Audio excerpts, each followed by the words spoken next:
नमस्कार दोस्तों, मैं अनिकेत शेखर आपका स्वागत करता हूं आज के फैक्ट चेक के नए एपिसोड में। हम आशा करते हैं कि हमारे द्वारा दिखाई गई और बताई गई जो फैक्ट चेक न्यूज़ की जाती है उससे आप लोगों को ज़रूर फ़ायदा होता होगा और आप भी अपने तरफ से किसी भी न्यूज़ को फैक्ट चेक किए बिना उस पर भरोसा नहीं करते होंगे। और ये आज हमारे समाज के लिए बहुत ज़रूरी है क्योंकि हमारे मोबाइल पर व्हाट्सएप मैसेजेस के द्वारा या वेब के द्वारा फ़ोटो और वीडियोज़ बहुत सारी वायरल्स होती हैं, लेकिन सारी न्यूज़ सही नहीं होती है, इसलिए ज़रूरी है कि हम उसका फैक्ट चेक करें। तो आज हमने पहला जो आर्टिकल लिया है न्यूज़ है, वो हमने ट्रिब्यूनल से लिया हुआ है और ये प्रकाशित हुआ 6 जनवरी 2026 में। जो शीर्षक है ट्रिब्यूनल में वो कहा गया है India India US trade deal is to costly for Indian farmers.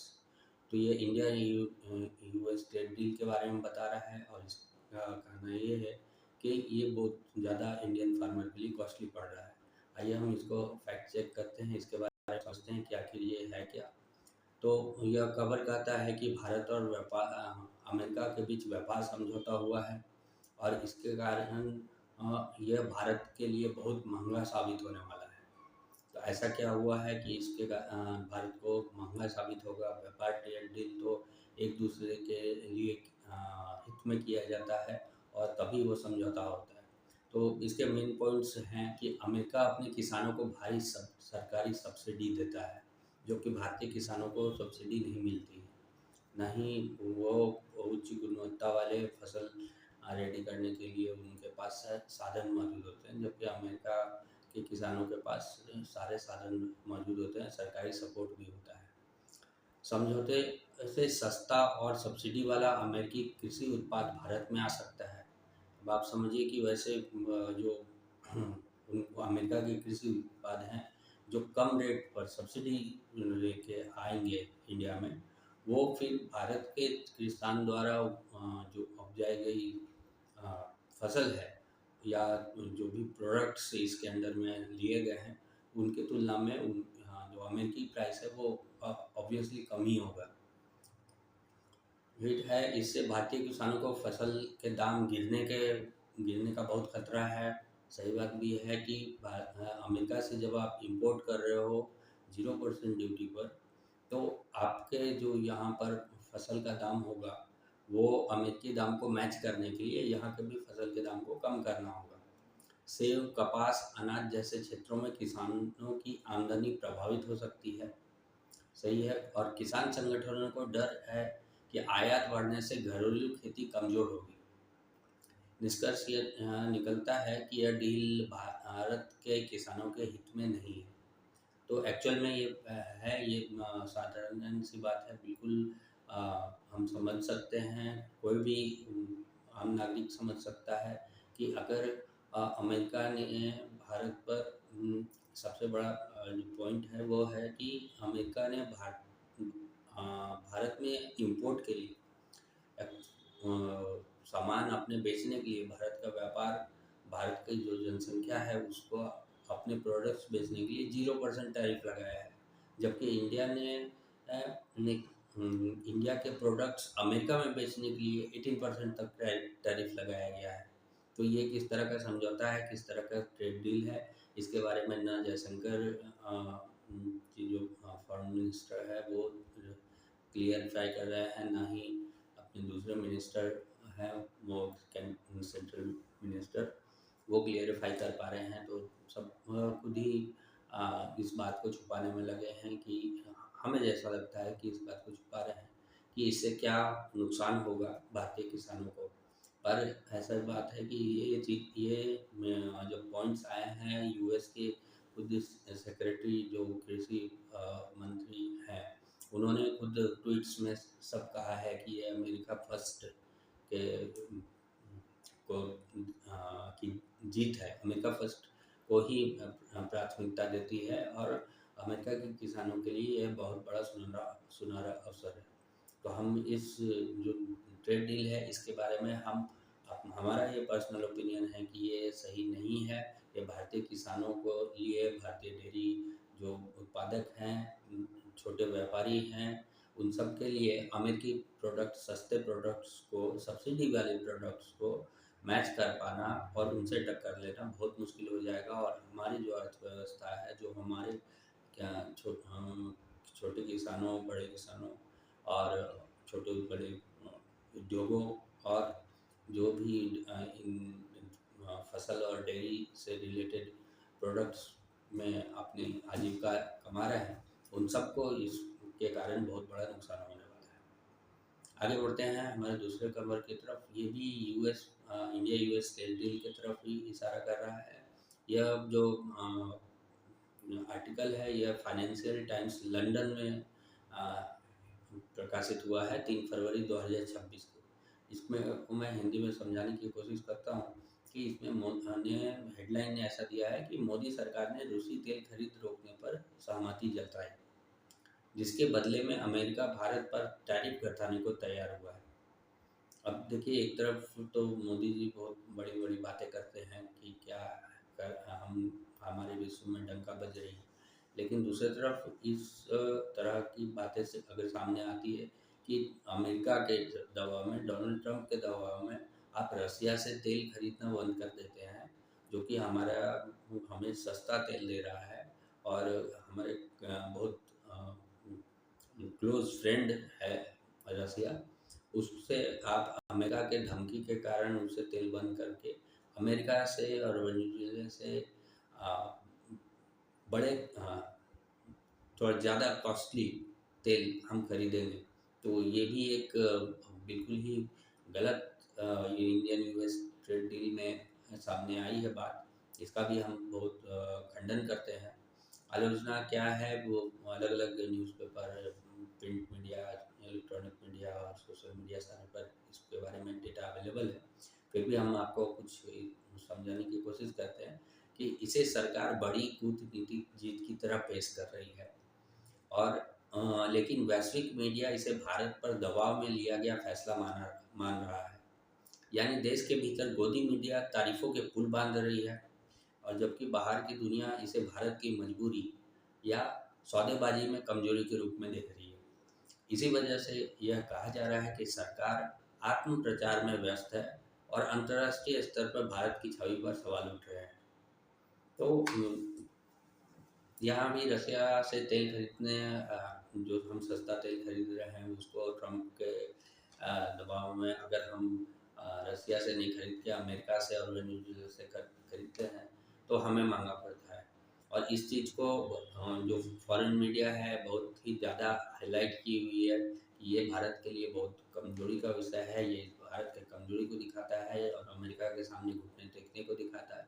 जबकि इंडियन मीडिया, जिसको आप गोदी मीडिया बोल सकते हैं, कुछ मीडिया हैं ऐसे जो इनको इस फैसले को भी मास्टर स्ट्रोक बताने में लगी हुई है। पहले जो टैरिफ था वो था 25%, फिर उसको सबसे स्टार्टिंग में जो था वो 3% था, फिर उसके बाद इसको 25% कर दिया गया और अब 18% कर दिया गया, यानी कि भारतीय उत्पाद अमेरिका में बेचने के लिए 18% कर दिया गया।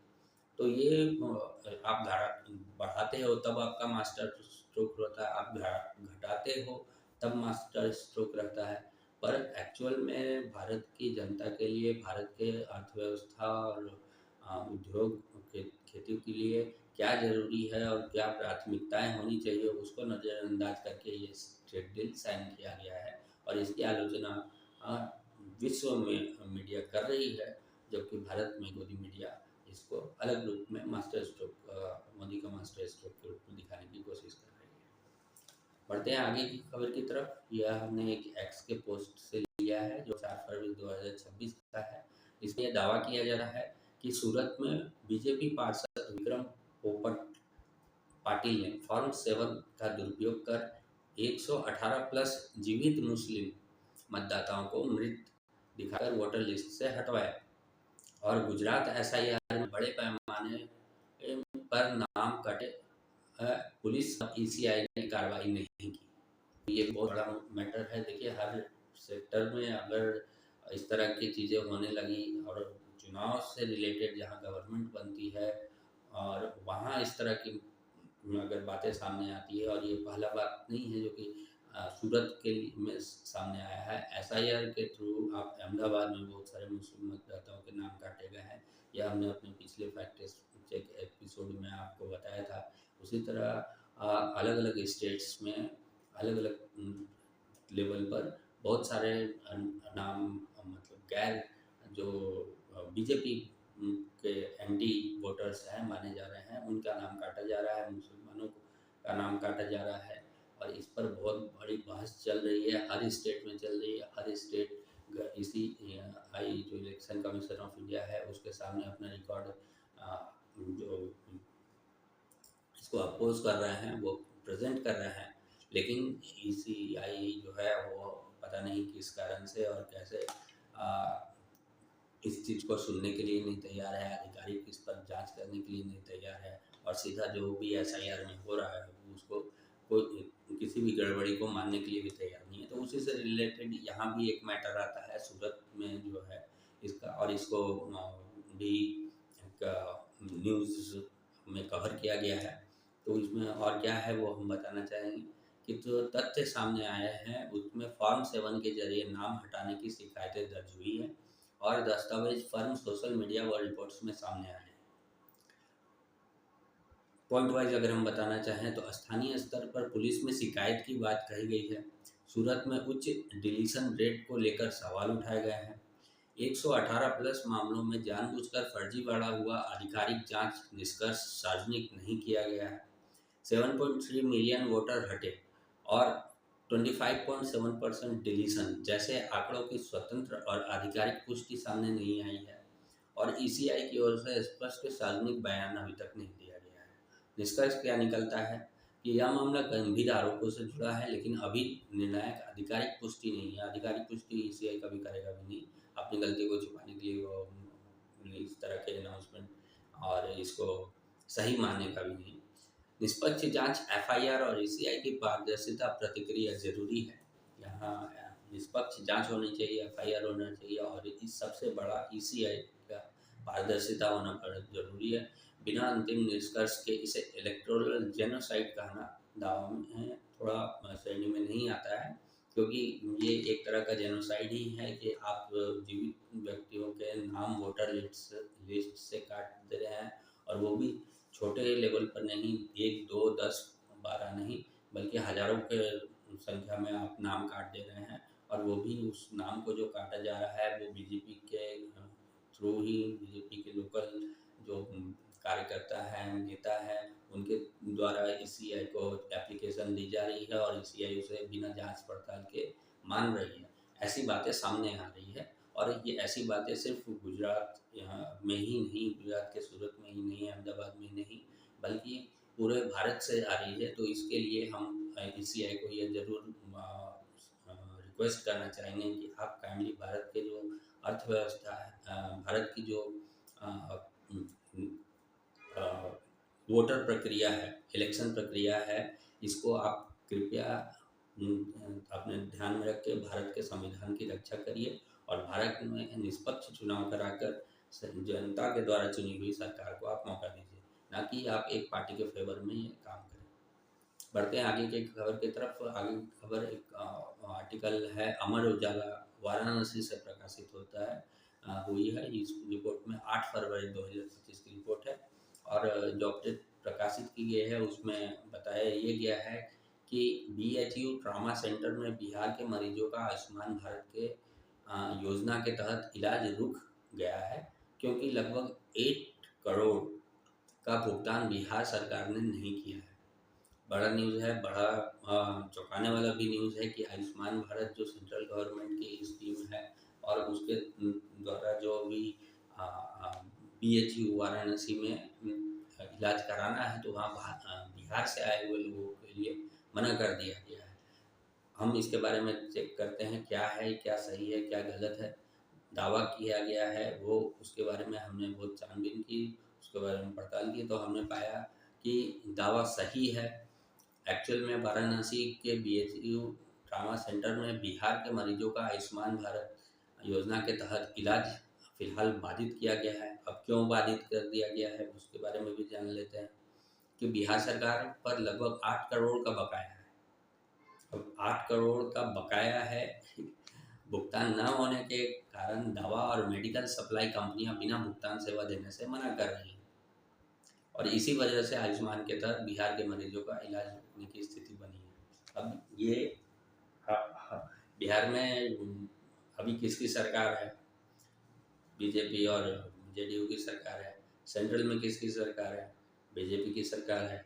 और बिहार इतना गरीब हो गया है कि वो सेंट्रल द्वारा सब्सिडी दी जाने वाली या सेंट्रल द्वारा जो जो बड़ा उसका पोर्शन सेंट्रल पे करता है और फिर कुछ पार्ट राज्य पे करते हैं, लेकिन दोनों जगह बीजेपी की सरकार होने के बावजूद अगर बिहार के लोगों को इस तरह की दिक्कत का सामना करना पड़ रहा है और उसका कारण भी दिया जा रहा है कि 8 करोड़ से ज़्यादा आपका बकाया है, तो ये बहुत बड़ा गंभीर मैटर है। और इस चीज़ के लिए हम किसी भी सरकार को, बीजेपी की सरकार को ही नहीं बल्कि हर सरकार को, राज्य की सरकार को, सेंट्रल गवर्नमेंट को ये रिक्वेस्ट करेंगे कि आप प्लीज़ इन चीज़ों को आपस में सुलझाइए और इसका पेमेंट जो भी है बकाया वो पूरा करिए। और प्लीज़ यहाँ बिहार के जो लोग हैं, मजदूर हैं, छोटे वर्ग गरीब लोग हैं, वो जो जाके वहाँ इलाज करवाने के लिए प्रयास कर रहे हैं, आप प्लीज़ उनको आयुष्मान भारत के अंतर्गत इसका लाभ उठाने दीजिए। तो निष्कर्ष क्या निकलता है इसमें कि बिहार सरकार न तो अपने राज्य में पर्याप्त बेहतर अस्पताल व्यवस्था बना पा रही है और न ही केंद्र सरकार की स्वास्थ्य योजनाओं के तहत इलाज का समय पर भुगतान कर पा रही है, जिसका सीधा नुकसान गरीब मजदूरों को हो रहा है। तो ये बहुत झकझोरने वाली खबर है और ये बिहार सरकार के लिए भी बहुत ही खराब फीडबैक है। अगर किसी से भी पूछो कि इतना साल तक 15-20 साल से लगभग बीजेपी और जेडीयू अलायंस है हाँ, या शायद 2-3 टर्म पूरा कर रही है और अभी भी चुनाव जीती है, उसके बाद भी इस तरह की हालत है कि जनता को परेशान होना पड़ रहा है सिर्फ इलाज के लिए, तो फिर इससे ज़्यादा बुरी खबर क्या हो सकती है। वहीं दूसरी तरफ मैं बताऊं, पंजाब में 10 लाख आपकी सरकार है और वहाँ 10 लाख तक का बीमा मुफ्त किया गया है, जिसका प्रीमियम सरकार भर रही है। और वहाँ के लोगों के लिए सिर्फ आपके पास वहाँ का वोटर आईडी होना चाहिए कि आधार कार्ड होना चाहिए, जिससे कि आप पंजाब के नागरिक होने का प्रमाण देते हैं। तो आप किसी भी अस्पताल में चले जाइए, छोटे बड़े सरकारी और प्राइवेट अस्पताल में, तो उसका सारा खर्चा सरकार राज्य सरकार वहन कर रही है। और इस प्रक्रिया में 10 लाख तक का अगर आपको बीमा मिलता है तो आप समझ सकते हैं कि ये कितनी बड़ी न्यूज़ है और कितनी फैमिलीज़ को इससे राहत मिलेगी। कल जाके हम आप कोई भी कम से कम स्वास्थ्य के लिए हम चिंतित नहीं रहेंगे, क्योंकि हमारे पास 10 लाख का बीमा है और हम अच्छी तरह से इलाज करा सकते हैं इनकेस अगर किसी तरह की प्रॉब्लम हुई। तो एक तरफ पंजाब गवर्नमेंट, आपकी सरकार जो है वो मॉडल स्टेट बनते जा रहा है और वो सिर्फ ये योजना ला के ही नहीं, 10 लाख की इंश्योरेंस योजना ला के नहीं, बल्कि वहाँ के गवर्नमेंट हॉस्पिटल्स भी बहुत अच्छे बने हुए हैं, वर्ल्ड लेवल के बने हुए हैं। और दूसरी तरफ आप बिहार की बात करिए तो बिहार में तो ये सब सही सुविधाएं नहीं है, सरकार इस पर ध्यान नहीं दे रही है। अस्पतालों की हालत बहुत बदतर है, हमने पहले भी रिपोर्ट में दिखाया था। और वो दूसरे स्टेट में यानी कि वाराणसी में भी जाके अगर वहाँ के लोग इलाज कराना चाह रहे हैं तो वहाँ भी आयुष्मान भारत के अंतर्गत उनका इलाज नहीं हो पा रहा है, क्योंकि 8 करोड़ का बकाया है। तो आप प्लीज़ इस रिपोर्ट को, इस जो मैटर है, ये न्यूज़ है, इसके बारे में हम सिर्फ सरकार से अपील कर सकते हैं, उनसे अनुरोध कर सकते हैं कि आप सेंट्रल गवर्नमेंट और बिहार गवर्नमेंट दोनों बीजेपी की ही है, तो आप प्लीज़ 8 लाख करोड़ जो भी इसमें राशि है 8 करोड़ का भुगतान करना बाकी है, तो आप प्लीज़ इसको पे करके वहाँ की बिहार की गरीब जनता, आम जनता के लिए वाराणसी बीएचयू में इलाज करने का अवसर जरूर दें, शुरू करें वापस से। बढ़ते हैं आगे की खबर की तरफ। ये 5वां खबर जो है वो हमने लिया है दिल्ली स्टेट के बहुत सारे अखबारों में और प्रिंट मीडिया में, इलेक्ट्रॉनिक मीडिया, सोशल मीडिया में एक न्यूज़ वायरल हो रहा है।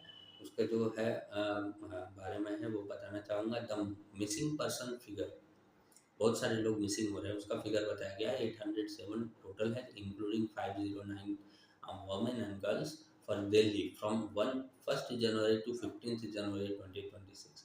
बहुत ही ये जब जोड़ने वाली खबर है कि वहाँ से लोग इतनी बड़ी संख्या में गायब हो रहे हैं। 15 दिन में अगर 807 टोटल लोग गायब हो गए और उनके बारे में कोई खबर नहीं है या वहाँ की पुलिस रिकॉर्ड में ये चीज़ उपलब्ध है, तो इसके बारे में हमने आगे चेक किया, जांच पड़ताल किया, तो हमने ये पाया कि इसके बारे में एक ही बहुत सारे अखबार ने न्यूज़ छापा है। जैसे हिंदुस्तान टाइम्स ने over 500 women among 800 missing in Delhi in first 15 days of 2026, so police data published on 5 फरवरी 2026 को। दूसरा डेक्कन हेराल्ड में भी यही न्यूज़ सेम कंटेंट के साथ, सेम फिगर के साथ पब्लिश किया है 5 फरवरी 2026 को। और यहाँ भी पुलिस के रिकॉर्ड का डेटा का हवाला दिया जा रहा है।